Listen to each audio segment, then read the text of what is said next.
தமிழகத்தின் முன்னாள் முதல்வர் கலைஞர் அவர்களின் மீது மிகுந்த மரியாதை கொண்டவர் கேப்டன் விஜயகாந்த்.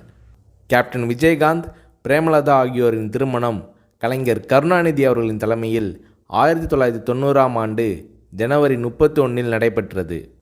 1996இல் நடிகர் சங்க தலைவராக இருந்த கேப்டன் விஜயகாந்த் அவர்கள் கலைஞர் கருணாநிதி அவர்களுக்கு திரையுலக பொன்விழாவை மெரினா கடற்கரையில் நடத்தி கருணாநிதி அவர்களுக்கு தங்கப்பேனாவை பரிசளித்தார் கேப்டன் விஜயகாந்த்.